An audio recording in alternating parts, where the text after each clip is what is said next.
2, 1. Hi, everyone. My name is Emily Hooks. I hope you're doing well. We're just going to start slowly here and give people a chance to join us if you're interested. I am the author of the book, The Power of Forgiveness, A Guide to Healing and Wholeness, and the founder of the Forgiveness Academy. My mission with everything that I do is to share the power and purpose of forgiveness with the world. And I am very, very excited and honored to be here today with Madeleine Black. Madeleine and I connected probably about a year and a half ago through social media because we both are passionate about sharing the power, the transformational power of forgiveness in our lives. And so I'm going to tell you a little bit about Madeleine. In September of 2014, she was featured on the Forgiveness Project website. This is a compilation of stories of people who have experienced a wide range of experiences in their lives, many times traumatic, and how they've related those experiences to forgiveness. She didn't quite anticipate the response that she would get to her truly extraordinary story, and everything changed very quickly. She was featured in this book about 6 months later in March of 2015 when it came out. It's the Forgiveness Project book, The Forgiveness Project Stories for a Vengeful Age. It came out in March of 2015. And then she was featured on a documentary. Is it still set to air in the near future, Madeleine? I'm not sure if that one ever made it. Yeah, I'm in the process of doing the same thing right now. She gave her first public talk in December of 2015 at the Festival of Light. And she was interviewed by Dan Walker on BBC Radio Live earlier this year, I believe. Wasn't it springtime of this year, Madeleine? I can't remember when I spoke to her. I think it was maybe a year or so ago, yeah. Oh, I think it's been that long. So Madeleine is now a survivor advocate. She speaks publicly and often and passionately about the need to change the rape culture that we experience in the world today. It's not just in the United States. It's not just in England and the United Kingdom. It is a global epidemic. And Madeleine is really on the forefront of trying to break that down, trying to identify when it's happening and what we can do to make practical changes, both culturally and from the policy side. So as you can see, I have many reasons to be grateful for her being here today, and I'm very excited about our conversation. So welcome, Madeleine. Thank you.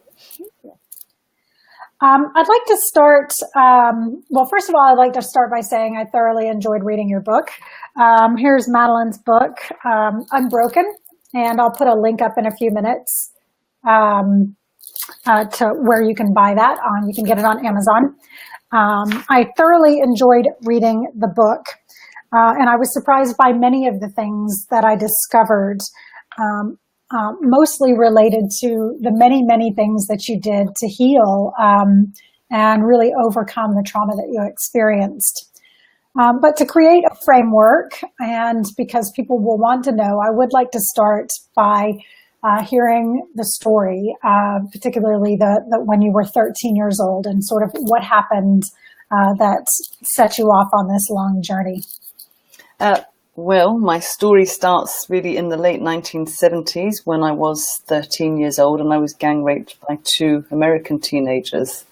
And it happened very easily. My friend and I decided to have a night of fun, and we were both meant to be staying in different places. We lied about where we were staying, and we stayed in her mum's empty flat. We bought some alcohol, we went to a cafe, and I got drunk very, very quickly. And these 2 young men took us back to her empty flat, and it just became obvious very early on they weren't there to take me out of my vomit-stained clothes. They were there for other things.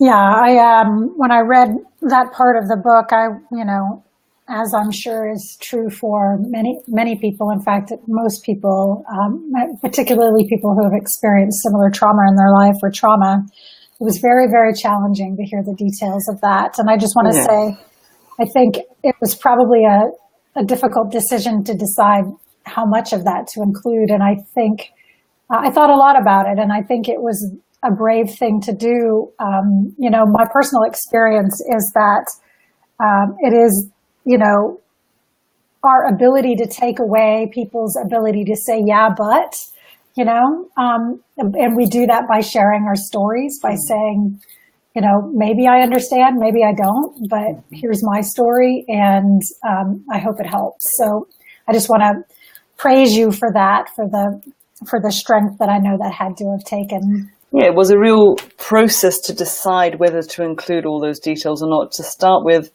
I worked with my friend who was my editor, Joe, and he had read something I had written about 12 pages, and it had all the details, all the story. And he said, you are going to include that? And I said, absolutely no way.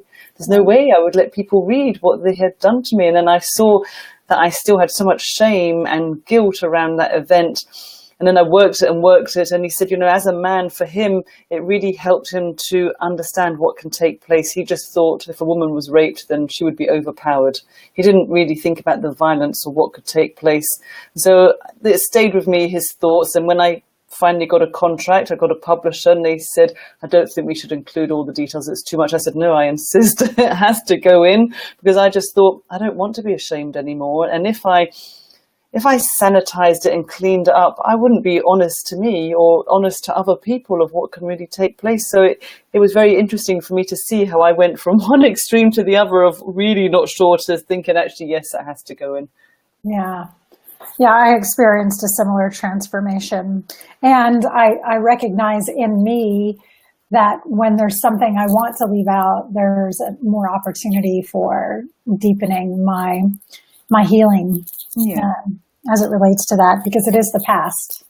It is. And it's just pictures and memories. It's not happening anymore. Right. Yeah, that was one of my favorite parts of the book. We're going to get to that in a minute. Mm-hmm. So I was surprised to read that you were raped an additional 4 times before. 3 more times after 3 that. more times. Yeah. Before you turned 18. Yep. And I'd like you to speak to what that tells you about the culture that we grew up in. And we're in different countries, but the culture is not, in this context, is not different. So what, after reconciling and realizing that those sexual encounters were in fact rape, what did that tell you about what we're teaching boys and what we're teaching our daughters? We're not teaching boys enough. We need to start from a very, very, very young age about consent. And I don't just mean sexual consent. I mean, do you want to be hugged? Do you want to hold my hand? We just do things without really asking children, and to teach respect and to teach healthy relationships. Mm-hmm. It wasn't really until I came to sit down and write my book that those other events came to me, and I thought, hang on a minute, I definitely said no, and I had something that they wanted, and they just took it. And that actually is what most people now speak to me about the main event. I mean, it's not about comparing them, but obviously there was one that was far more violent. Most people haven't experienced that, but they said, they've thought about their sexual encounters now, or their sexual history, and they've realized that they have been raped as well, and they never would have called it that if they hadn't read what I had written about the other times. Well, that's exactly how we create change, right? Mm. It's by clarifying and defining these things, because I don't think that there are probably very many women, young women, or not so young women, who haven't had a similar experience. Yeah. So the impact of the trauma that took place because of the gang rape when you were 13 was significant when you were a teenager. It was.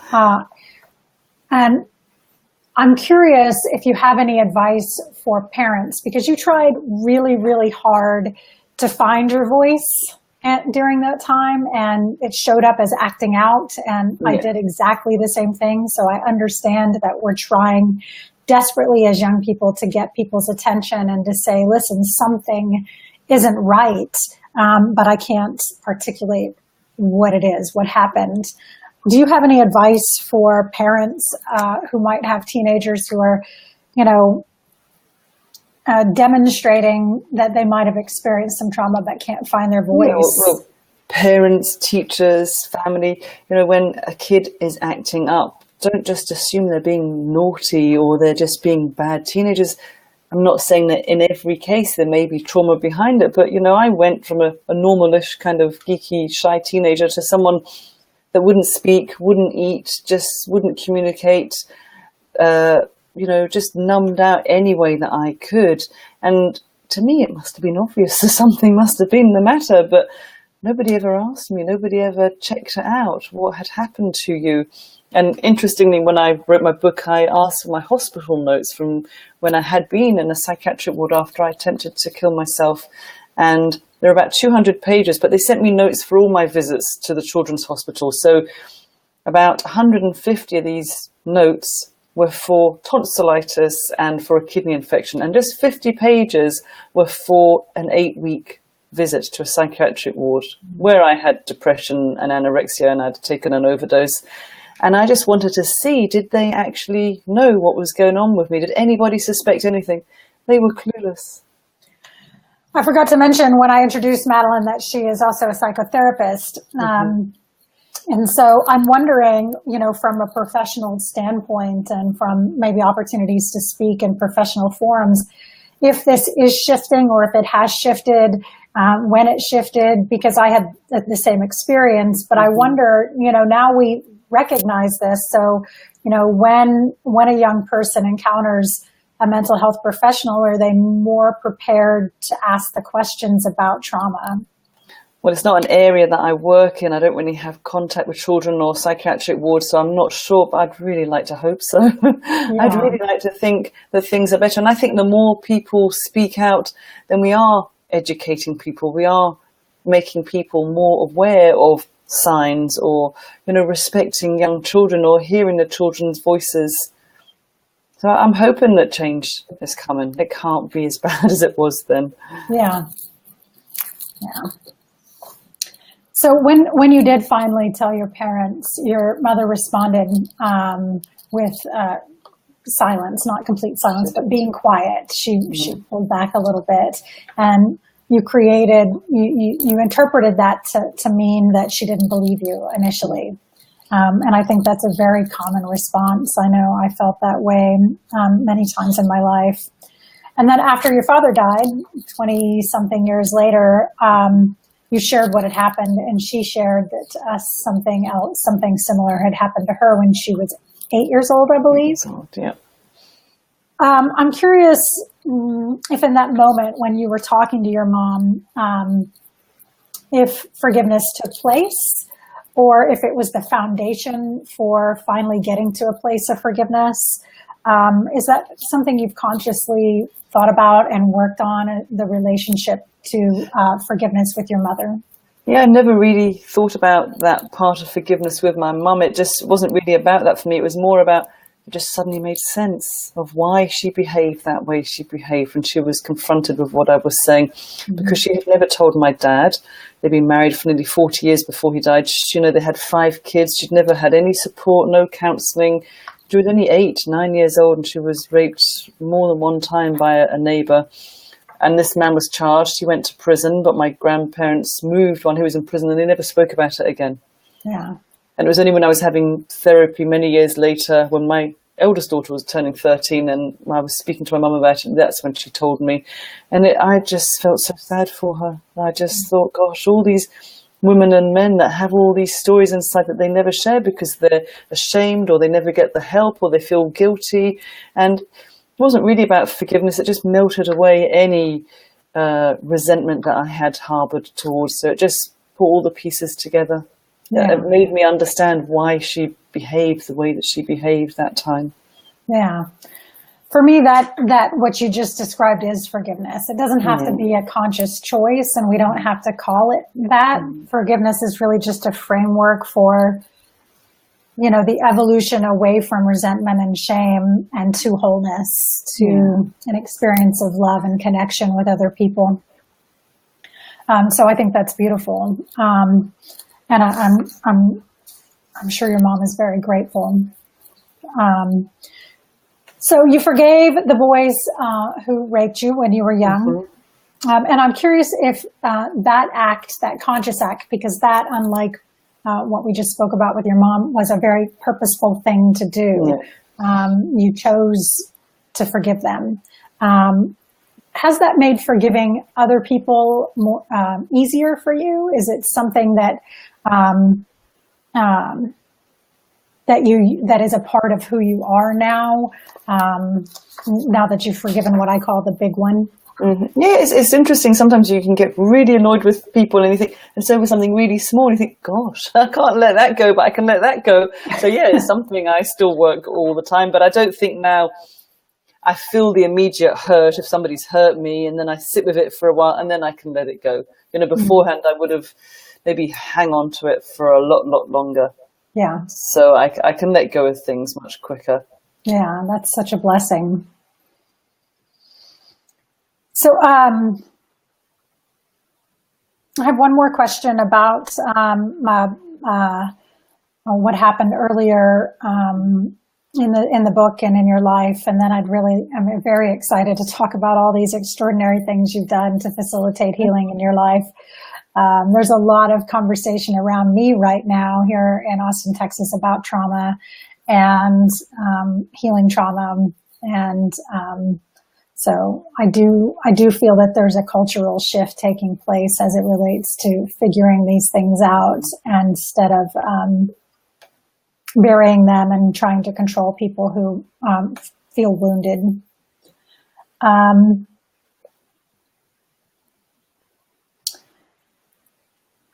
Do you think that, I think a rationale or a defense, I'm sort of playing devil's advocate here.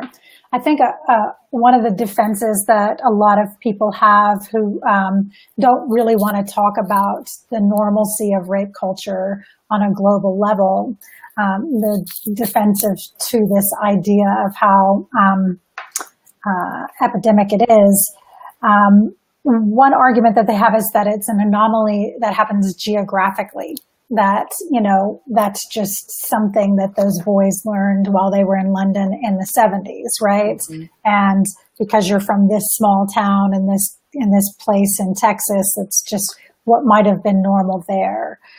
Can you speak to that a little bit? Can you speak to maybe even just, in the last year or two, after being so involved more on the political level, how can we help clarify that that's just not a reflection of reality? No boundaries. The people that have gotten contact have been women, have been men, have been young, have been old, all different religions, all different beliefs. There's no geographical boundaries either. It happens all over the planet every day somewhere. So that is a myth. Really, there's no true geographical reasons why somebody will rape you. The reason that somebody wants to rape you is that they choose to. 100% of all rapes are caused by rapists. Mm. Yeah. Well, thank you for that. I imagine that you hear from a lot of people wanting to share probably for the first time with you, and I think that's a real blessing for them, and I'm sure it is for you as well. So I'd like to spend the rest of the time that we have together talking about the healing process, because no matter how much we discuss the changes that need to take place, what I think Gandhi meant when he said, "Be the change in the world," is that we can't facilitate and create change in the world unless we are it, unless we do the healing work ourselves. Yeah. And I think for me, that's the source of real power in your story is, yes, I'm here, I'm standing up, I'm speaking out, and I'm happy and I love my life and I've gotten the ultimate revenge, but here's a list of all the things I did. Yes, I didn't get to this place overnight. Where I'm at now has been a process. It's it doesn't happen overnight. It's really like a big onion and just peeling one layer and peeling another layer, and it's just it's just been a big cleanup job, really. I've just all the things I've tried really is just to really clean up inside. Yeah. So I kind of jotted down some of the things that you talk about in the book. Mm-hmm. You started with hypnosis, Mm-hmm. then you did the shamanic rituals with Imaho. Is that how you say his name? You did breathwork, which is popular in my circles right now. Of course, you did therapy. Mm-hmm. You did San Pedro ceremonies, which I think is a powerful mechanism for healing. And you did a ton of exercise. And so on page 67 of the book, you talk about leaving your body for the first time. And I think that this is a really important, there's an important relationship between that phenomenon and trauma when we leave our bodies and getting grounded in our bodies by using physical activity. And I think this is something that isn't talked about enough. You know, you were a runner for a long time, very competitive runner. You still do windsurfing, I know, because you do it on holiday. Yeah. Oh, yeah. Weight training, karate, all of these things, you know, really serve the function of bringing us back into our bodies and helping us stay there. And then you did body work as well. So, I don't know if I missed anything, but that's pretty much it. I mean, when my memories returned, when my oldest daughter became 13, I just couldn't trust my mind. I just thought, all these memories that I was seeing, it was a bit like a porn film running around my head. I thought, if it was so bad, then why wouldn't I remember that? Now I understand it's because it was so bad. That's why I couldn't remember it. But I really couldn't trust all the many pictures and nightmares and feelings I was getting. And somebody suggested going for body work. And the first time I went, this kind of therapeutic massage, I heard this person shouting and screaming, and their arms and legs were moving like crazy on the bed, trying to fight the person off. And then I realized it was me. And I thought, I can't trust my mind, but I could trust my body. I had to trust what was going on. And it's all the stuff just gets trapped in our cells. All the memories, all the trauma was in there. And that's, for me, that's how I had to work it, through my body. Yeah. Yeah, that's been a powerful tool for me as well. I kickbox, and I do something called rolfing. I don't know if you're familiar with it, but it really has had a very positive impact on releasing old energy in my body. On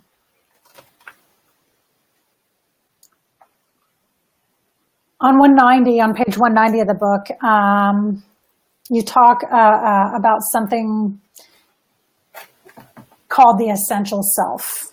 And I'm wondering if you could speak to that a little bit now, about what you mean by that. Let's see what you say. Because I think this is an important part of getting in touch with I think our motivation. I think it's, you know, the essence of me, whatever they did to me, even though it was buried deep inside me, and it came out, all the trauma came out in many ways. The essence of me or anyone, they can never, ever damage that. That is always there. It's like the fire in our belly, the hara, your solar plexus. It's just getting to that place where you uncover it.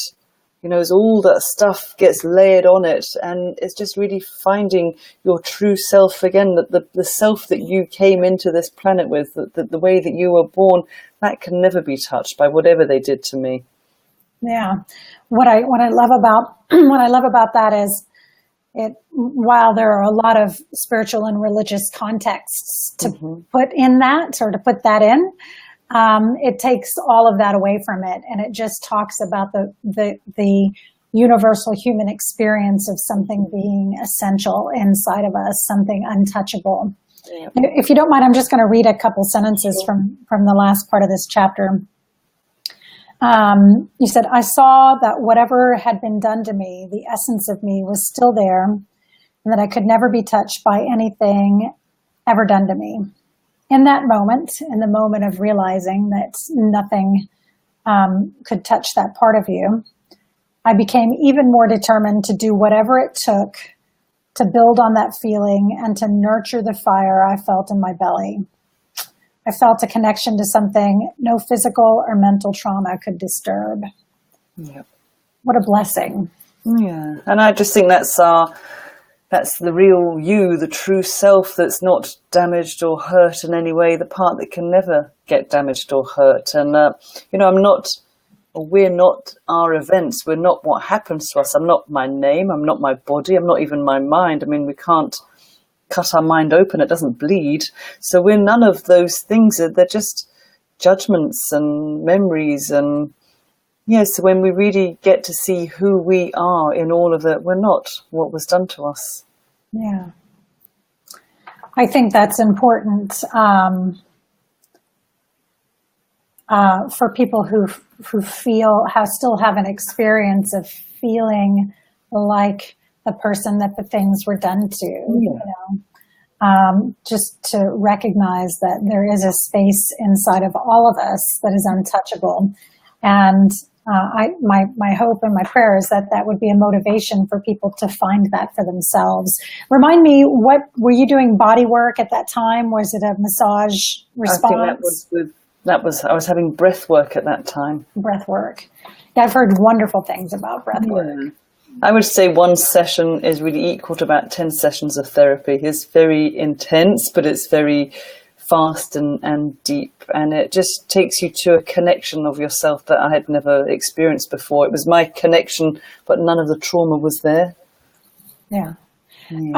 If somebody wanted to find out more about breath work, it seems like just searching breath work would not... it would be transformational breath work. Okay, that's what it's called. And the person I used was a man called Alan Dolan. If you looked up the Breath Guru, I think that's his website. Oh, great. And is he in Scotland? No, he lives in the island of Lanzarote. Oh, that sounds like a lovely place to visit for breath work. But he goes all over the world, I think, doing his breath work. Yeah. Okay. So I'd like to talk a little bit about memory and fear, because I think this is really important too. Most of us relate to our memories as real things. We get triggered by something that happens. We experience the anxiety and fear as a result of those triggers, and we experience them as real as if a tiger were in front of us. And you began to realize at some point in your healing journey that the way you responded to the memories that came up as a result of triggers, external circumstances, was actually a choice. Yeah, eventually. Took a while. Yeah, right. Can you speak a little bit to that? Like, what got you to that point of recognizing that? Well, I would always get caught by the fear, and I would always get trapped in it, and I would respond from a place very fearful if I thought I saw them or just got triggered or smelt them or, just felt them around. But I think it was when I was taking the San Pedro, and every time I took it, it's a plant that's used by people in Peru, shamans in Peru, and it's the most revolting thing I've ever drunk in my life. But it has a power to just kind of, take away all of your conditionings. It just strips all your conditions and you're just left with what is. And every time I took this plant, I would just go back to the effects of being raped again. My body would be contorted. I would see them. I would imagine them. And it was just, everyone was having this fantastic time climbing trees, swimming in the lakes, loving life. And I'd just be the one that was completely traumatized. But the last time I took it, I don't think I'll ever take it again. I just said, okay, just show me everything. Show me the worst. I sat by the river and all the pictures, all the memories, my body was shaking, everything came back. And I just saw in that moment, I could go with that fear. I could be seduced by it again because it was something quite seductive, or I could just say, no, I've had enough. I don't want to have fear in my life anymore. I don't want to react from a place of fear, because I guess I was always fearful for my safety, and really being so paranoid about safety, I kind of held myself back so much that I wasn't really living. I wasn't really alive to enjoy my life. I wasn't very spontaneous. I was always concerned about men, what their intentions were, if I was safe. So many fears and phobias that it kind of stopped me from really living my life fully. And when I was able to, it took many years to let go of the fear. It didn't occupy so much space in my body. I could see that I didn't need to react to it or respond to it, and that changed my life completely. Yeah. And then I went out of my way to find things that scared me that I wouldn't normally do. So I went out of my way to step out of my comfort zone and do things that would really freak me out. And then I learned that actually fear is just our imagination. It's based on what did happen to me, and then it's based on what I'm thinking could happen to me. It's not based on what's going on in the here and now, what really is actually happening. And when we really pay attention to what's happening, I had no reason to be afraid. They were just memories that were coming up. Mm-hmm. I think that's such a powerful distinction, even early in our journey, just to hear that and to recognize that the potential to relate to the things that are coming up in our minds and in our bodies, we can respond to consciously at some point. Just have hope for that and do what Madeleine did, which is just, I mean, I just see you as a warrior. You're just like, I'm just going to figure it out, and I'm just going to keep taking this and doing that. I mean, but it also really wasn't for me. I really struggled with the idea of becoming a mum. And when I met my husband, I said to him, I'm never, ever going to have kids. The thought of giving birth to me was going to be like being raped again. And it was eventually, my husband kept asking me and I kept saying no. And he asked me again, and I can see the specific moment that it came into me that, if I don't have children, then they're going to win. And that's when I came up with my plan that I call my best revenge, to live my life as good as possible. But years later, I'm still confronted with my fear. And I thought, what would be the point of having kids now if I'm going to put all my fear onto them and make them full of fear? It took me so long to have children. I didn't want them to operate from a place of fear as well. I wanted them to be free and love life and be spontaneous. So I had to do it for them as well. Yeah. Yeah. When my son turned 7, which is the age I was when I experienced one of the biggest traumas in my life, everything shifted for me as well. And it's just, that innate instinct to figure out how to be the best version of yourself for your kids. That was the source of a great deal of power for me. And it sounds like for you as well. So I think we talked quite a bit about this. There's an excerpt from page 216 in the book about memories. If you don't mind, I'm just going to read this really quickly. Sure. As scary as it was for the memories to come up, then I told myself that they were just pictures in my mind, and that it wasn't happening anymore. This is what you just said. Mm-hmm. I forced myself to break away instead look at the evidence. Mm-hmm. I forced myself to break away. Yes. Was I back in London? No. Was Randall there with his hands around my neck? No. Was I in a class in Glasgow learning karate? That was the reality. Yeah. How far into your process was this? Was it so after the first visit to the shamanic ritual is kind of? Well, I think the chapter you're talking about to what you spoke about is when I went to my karate classes. So I'm now nearly 52. So I started when I was 40. Okay. So it was about 10, 12 years ago, really. And it was just, we were learning self-defense, and they said, what do you think you couldn't get out of? People were naming the worst case scenarios, and they said somebody with their hands around the neck, and I automatically just saw his face with his hands around my neck, banging my head on the floor, encouraging me to be quiet. And in that moment, I just thought, well, he's not here now. I'm in a room with people wearing their gis, their karate suits. I am safe, I'm okay. But it was moments like that where it's very hard if you've never been in that situation where the memories come up and the flashbacks and nightmares. It feels so real at the time that you can you can get panic attacks. The fear can overtake you. It is very physical as well as mental, and it takes so much to get to the space where you have to really start to argue with your mind. Your Yeah. mind isn't always your friend, it's not always there to help you.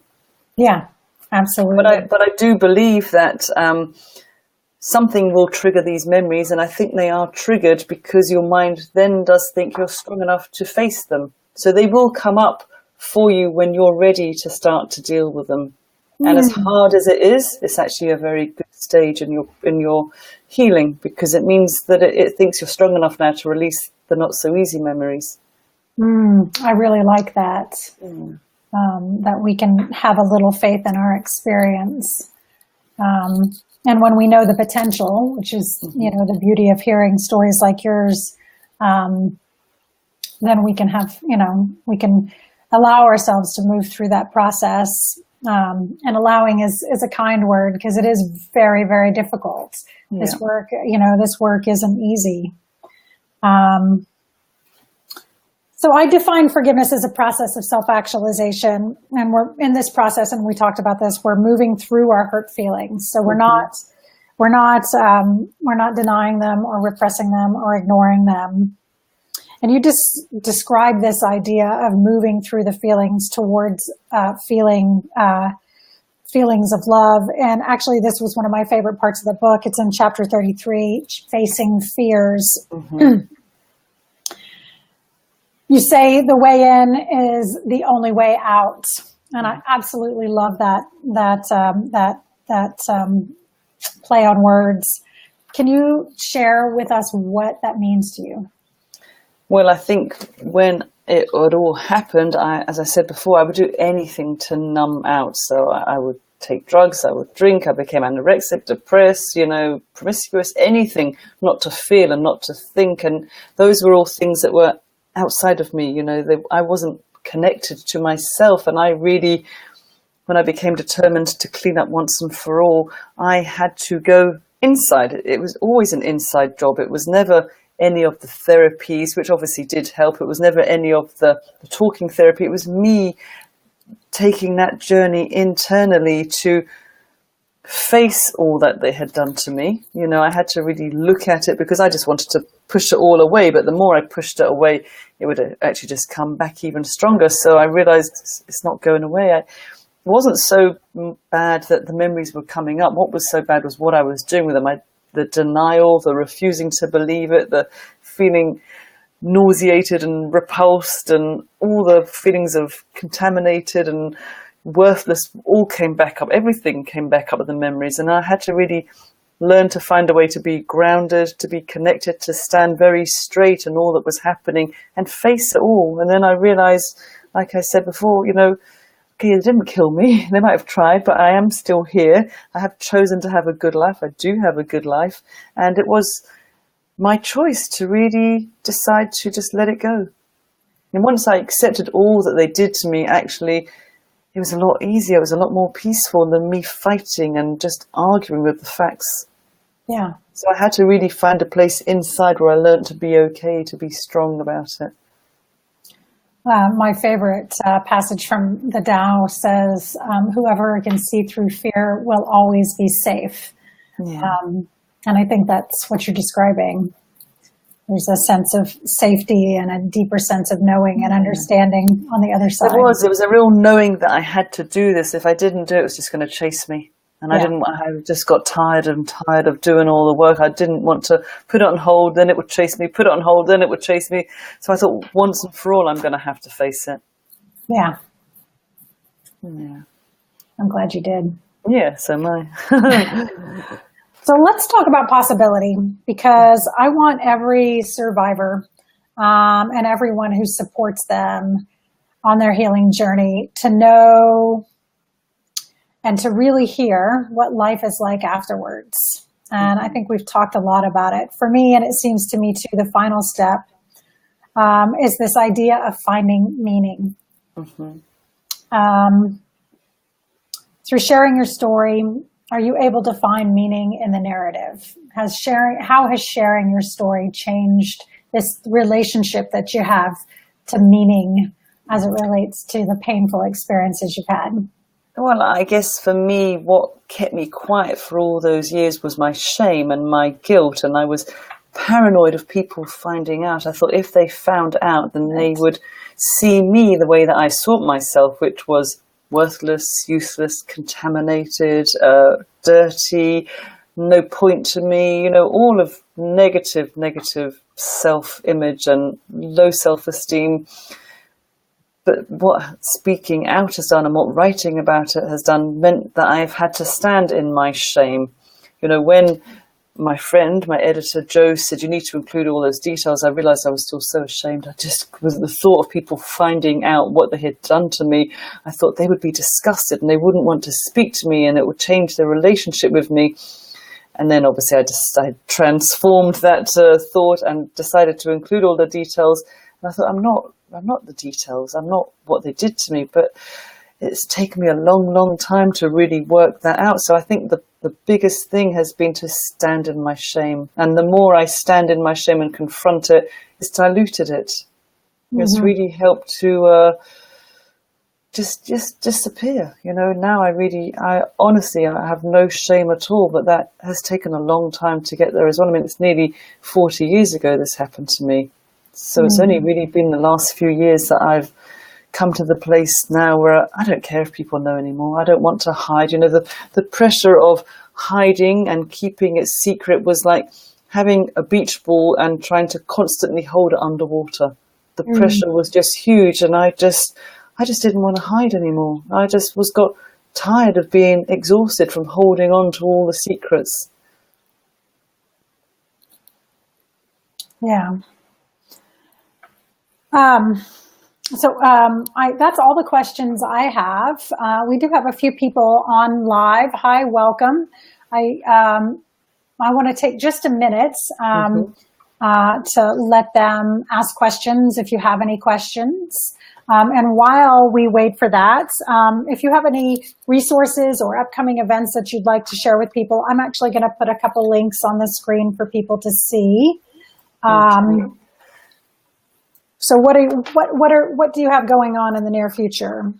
I don't ever really plan anything, to be honest. I just do one thing and then I just see where it goes. And I just really trust life now that it kind of knows what it's doing. So I think maybe in the beginning of August, I'm speaking to a radio station in California. It's called Good Grief with Cheryl, and I can't remember her surname. I only spoke to her yesterday. And then things happen as another magazine article that's coming out in Scotland. That would be next month. I'm doing an event in Glasgow, but it's not till the 28th of October. But, I just do one thing and then something else comes in. So I just see where it all goes. Are you still in private practice? I am, yes. Yeah, I still have clients. I love hearing about the holidays that you and your family take. So adventurous. Yeah. I went from being someone that was really timid to now I'm a bit of an adrenaline junkie. You are. A bit of a contrast now. Yeah, it's very funny. Oh, that's a blessing. So I'd like to close. I haven't seen any questions from viewers just yet. And just so you know, if you didn't catch this, and you're watching it on replay, it's going to be posted on YouTube, hopefully, if we can figure it out, and we'll send a link out to that to anybody that's interested. And if you have a survivor in your life or work in a capacity that works with survivors, feel free to share this in a public setting or in any environment that you think it might add value. We really are here and I fought really hard for this because we had 2 technical breakdowns previously. Did, yes. But we got there. We got there, and I just really want people to hear the potential for healing. That's such an inspiration, and it's something that no one else can do. For each of us that has a story to share, a narrative to share, that is about healing and finding wholeness and moving forward. And life is an evolution. We don't ever arrive anywhere. And it's interesting because I never ever really intended to forgive them. I wanted somebody to kidnap them, tie them up, beat them up, rape and torture them for hours on end, just like they had done to me. And it was only when I was having therapy the last time my therapist suggested, maybe they weren't born rapists. And I was just outraged by what he was saying. I was so angry with him. How dare he say that? But he kind of planted this little seed in my head, which started to grow. And then I really wanted to understand, where did it all go so wrong for them? How did they know at such a young age, they're only a few years older than me, to be so violent and to dehumanize me? I realized they were really dehumanizing themselves. They weren't connected to themselves in any way. And once I really took that into my heart, I had to feel sorry for them. I just thought, gosh, can you imagine living with what you do to another person? I have worked very hard, but I've chosen to get to a place where I'm really okay with it now. But they've got to live with that, whether they're consciously aware or not. It's going to leak out of them in some way. So, forgiveness for me is really about understanding. And I just think as a species living on a planet, we have a lot to learn. We're a very immature species. Yeah. Yes, that's beautiful. So I'd like to close by asking you to read a short passage from, Sure. And let's see, I think it's chapter 41. Look at my beautiful bookmark. Can you see that? Yes. Oh, the power of forgiveness. Beautiful bookmark. Okay. So this is from the chapter called Giving It Oxygen, which is about really speaking it and putting it out there. I saw in that moment the healing power of my story, and I knew with complete certainty that it was the right decision to share it, to give it oxygen. Different people identified with different elements of my experience, and it touched both men and women alike. But what seemed to strike the deepest chord with most people was not just my ability to heal and rebuild my life, but the fact that I was truly able to forgive my rapists. Gave me goosebumps again. Yeah. It's beautiful. Well, I'm very grateful for you, Madeleine, and for the work that you do. Yeah. And it's really forgiveness. I didn't need to be in front of them to forgive them. And it's really almost has nothing to do with them. It was a choice that I made for me, because before I had come to this place, I was full of anger and hate and revenge and bitterness and sarcasm.